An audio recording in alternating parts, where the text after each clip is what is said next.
All right, good morning, everybody. Real quick with injuries, JFM is dealing with the flu bug, so he won't be at practice today. Quinnen won't practice today. Brendan Eccles won't practice today. Corey Davis is still in the concussion protocol. He won't practice, but he's making all the progress that he's supposed to be making, so he's on target. Mike White will be limited with his rib. George and Dwayne will be on their program that they normally are on for a Wednesday, so they'll be limited. And then Michael Clemens will be limited. Robert, have you made a decision on who's going to be the number 2 quarterback? Yeah, we're moving up Zach to the number 2 spot and make Joe the 3rd.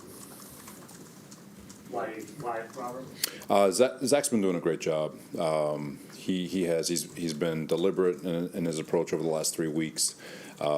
He's been holding himself accountable with regards to how he wants to attack practice, how he's been performing in practice, going against our defense, which I think is a pretty good defense to go against, and working on all the different things that we've been asking him to accomplish. Are you still confident that Mike will play this week? Yeah, we're still working as if he's playing this week. How much of that decision, Robert, was forced by Mike's injury? Like the timing of it was necessitated by Mike's injury and uncertainty? It's coincidence more than anything. One of the reasons you talked about when you guys were making him inactive was you wanted him to reset and refocus on getting his footwork right and stuff like that. Has he made strides in that area? Yeah, and it's been a lot of it. Give him a lot of credit, Calabrese and everybody, just working relentlessly, just to get back into just standing in the pocket, delivering a football, getting our feet underneath us in the direction that we want to throw, and getting our eyes to the target. So he's been good, and it's obviously it's not over. Continue working and just understand that you're next man up. So the mental part of the preparation, along with continuing to tie in his feet and footwork, are all together. Do you see him getting? You've said the intent. Do you see him getting on the field again, or does Mike have to get hurt for Zach to get?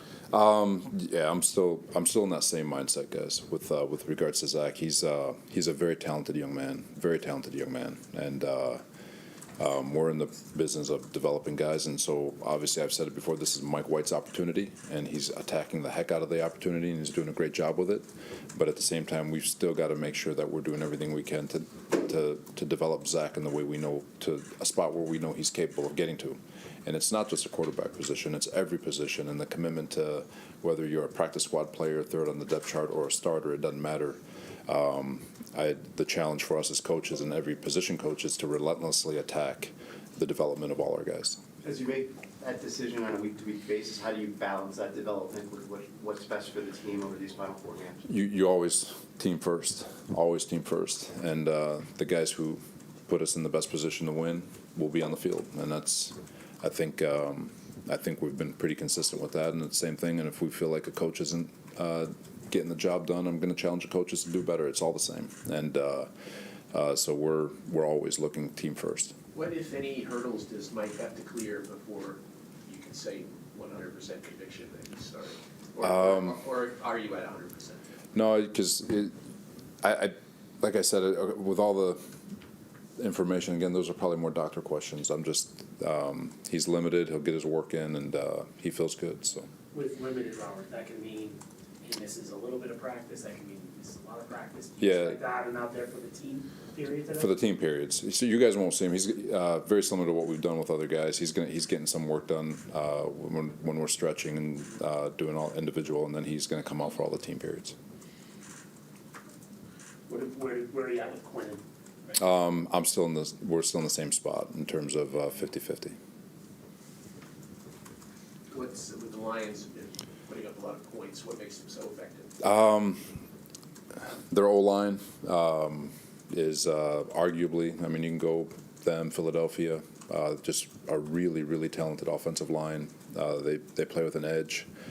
Their skill guys obviously are pretty good too. And but Jared Goff, he was the number 1 pick in the draft, and he's led a team to a Super Bowl. And when he's back there and he's comfortable, he's as good as anybody in this game, and he's playing at a very high level. He's taking care of the football. I think he's got 7 interceptions on the year. He delivers. I mean, he's very accurate with the football, quick decision maker, he is very comfortable back there, and he's playing very, very well. You've played him a lot in the past, but different team, different cast of characters for him. Do you see any difference in him? Is he playing better than maybe? Yeah, he's playing with tremendous confidence, I mean, I think he's only been sacked 19 times, so it's, you know, like, especially a guy like him, if you let it be 7-on-7, he's going to kill you. And for credit to their O-line, they're making it 7-on-7, and he's doing a great job delivering the football. How important is it to get off to an early start, especially with a team with an offense as potent as this?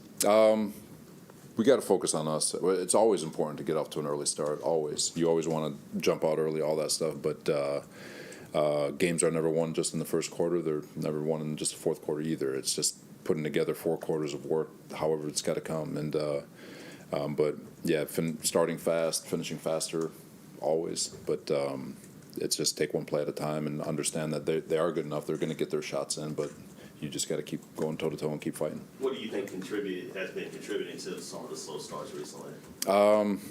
In what regard? Offensively. Offensively. I don't know. You know, it's. I know we've been playing some good defenses. Obviously, there's. You know, we had the last week. Buffalo, obviously, really good, talented defense. The week before, with Minnesota, again, probably came out to a slow start. But I felt good about Chicago. You know, that we started out pretty good in Chicago, first drive touchdown. So we've played 2 teams that are 1 and 2 respectively in their conferences, and you know, they have something to say about it too. It just, again, it's one play at a time, and it doesn't matter whether you start fast, finish fast, whatever it is. You just got to find your groove and strike when the iron's hot. Robert, the turnaround on defense has been drastic, you know, numbers wise. What has been the key to that? Is it simply just you got some better players this year, or is there more to it than that? Combination of both. Always players first. Mention a great coach. I'll tell you who all his players were. You know, it's just I love our locker room. I think Joe D and his staff has done an unbelievable job putting the right character guys in that locker room. And they're subtle. The Jordan Whiteheads, Quincy Williams coming in from Jacksonville, just a bunch of guys who have done a really, really nice job. The corners, DJ Reed, drafting Ahmad, and then obviously the D-line and how relentless they've been playing. C.J. Mosley looks like he's 24. So I mean, I can give praise to all of them. LaMarcus Joyner coming back, Michael Carter II. Just we're getting a lot of contributions. Quan Alexander has been an Energizer bunny for the group. So it's just collectively a really, really good group of men. And then you just add in the fact that we're in their second system, Albrecht and the staff, Rudy, Marquand, and T.O., Aaron, they're doing awesome with regards to messaging, being very clear. The communication's been on point.